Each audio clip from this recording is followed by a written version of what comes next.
Dating everyone in Hollywood. So this is just a flirt, or what's your opinion?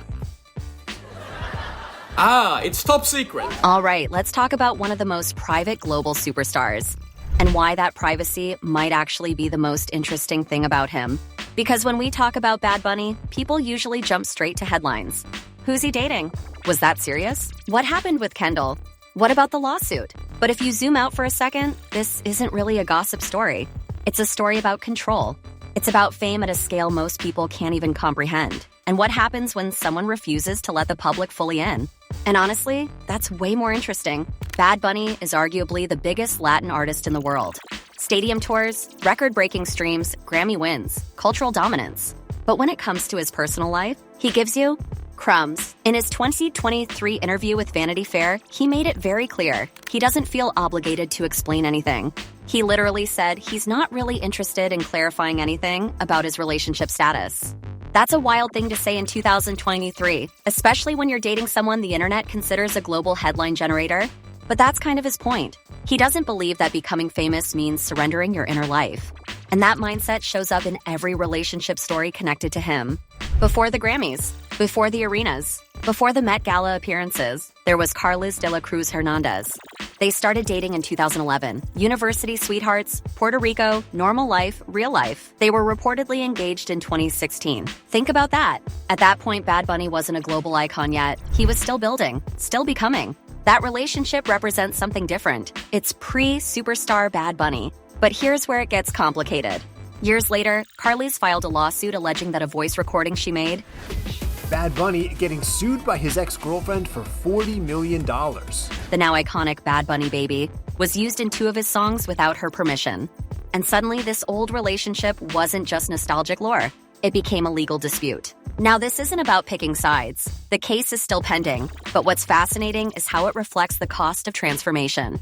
When someone becomes this famous, the past doesn't stay in the past. It becomes intellectual property, it becomes documentation, it becomes evidence. And maybe that's when you realize fame rewrites history. Then there's Gabriela Berlingeri. This relationship feels different. They met in Puerto Rico after one of his performances. Casual, organic, pre-global takeover, but post-rising star. And unlike his later relationships, this one lasted years. She appeared in interviews, she was featured on a track from his 2020 project. They walked a red carpet together at the 2021 Billboard Latin Music Awards. It wasn't flashy, it wasn't Kardashian-level spectacle. It felt grounded. In an interview with Rolling Stone, he talked about making her laugh, about being playful, about joking around. That's not scandal energy. That's boyfriend energy. And yet, even in that openness, he never overshared. No deep confessions, no public declarations, just glimpses. When they eventually split, there was no dramatic public fallout. No messy interviews, no cryptic posts. And in 2026, when his album Debí Tirar Más Fotos made history at the Grammys, she reshared a congratulatory post. No bitterness, no spectacle, which kind of tells you something. Some relationships aren't dramatic endings. They're just chapters that close quietly. Now we get to the chapter that made the internet collectively lose its mind. Kendall Jenner. When they were first spotted together in 2023, it was instant headline fuel. Puerto Rican global superstar meets American supermodel from the most photographed family on Earth. Culturally, that's a crossover episode. They were seen at dinners, Coachella, Lakers games, a Met Gala after party. The visual pairing alone was enough to send social media into analysis mode. And yet, he never confirmed it, not once. Even in interviews when asked directly, he sidestepped it. Calmly, firmly, and that's where things get interesting. Because Kendall comes from a family whose brand is openness, visibility, narrative control through exposure. Bad Bunny's brand? Privacy through refusal. That contrast alone is fascinating. And maybe that's why the relationship felt so surreal to people. It was 2 completely different philosophies of fame colliding. In that same Vanity Fair interview, he made an offhand comment about speaking English with some people. And with one of them, he couldn't talk to her before. It was subtle, but the internet clocked it. Was he referring to Kendall? Probably. But here's the bigger idea. Communication barriers aren't just about language. They're about culture, background, fame experience. Dating someone from a hyper-visible American celebrity ecosystem when you built your identity on resisting that very system? That's complicated. And that complexity probably isn't visible in paparazzi photos. They reportedly split in late 2023. Sources said they weren't on the same page in life. That's such a human reason, by the way. Not cheating, not scandal, not betrayal. Just different trajectories. They briefly reconciled in 2024. Again, no public drama, no subtweets. And then it ended again. What stands out across all of his relationships is the absence of chaos. For someone operating at this level of fame, that's rare. There are no tell-all interviews, no explosive Instagram live moments. Just quiet exits. Here's the part I think people miss.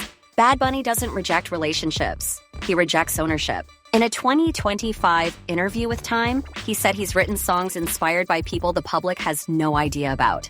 That's powerful. It means the art isn't a press release. It's a feeling, and he decides what you get to decode. When fans try to map lyrics onto real-life girlfriends, he resists that urge to confirm. Because confirming turns art into biography. And maybe he wants it to stay universal. We're in an era where celebrity relationships are content. Hard launches, soft launches, brand synergy, podcast interviews dissecting feelings in real time. Bad Bunny doesn't do that. He dates, he lives, and then he closes the curtain. That refusal might frustrate people who want narrative closure, but it's also refreshing. It suggests you can be massively famous without commodifying every emotional experience.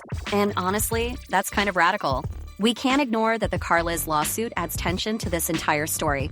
It's a reminder that when art intersects with past relationships, the lines get blurry. A voice note recorded in a bathroom years ago becomes a signature tag in hit songs. Romantic history becomes part of a commercial empire. That's heavy. And it shows that fame doesn't just magnify love, it magnifies consequences.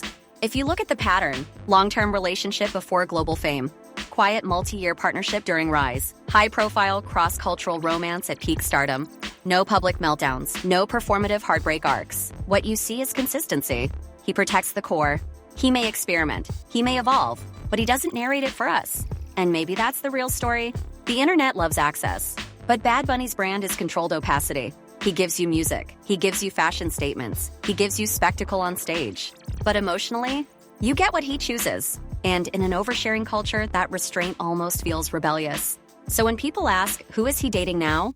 The more interesting question might be, why do we feel entitled to know? Because maybe the most powerful move a celebrity can make in 2026 is saying nothing and still remaining the most talked about person in the room. That's not just star power, that's strategy. And whether you love him, critique him, or just observe from a distance, you kind of have to respect it. Because in a world that monetizes intimacy, he's one of the few who keeps a piece of himself offline. And honestly, that might be the real flex.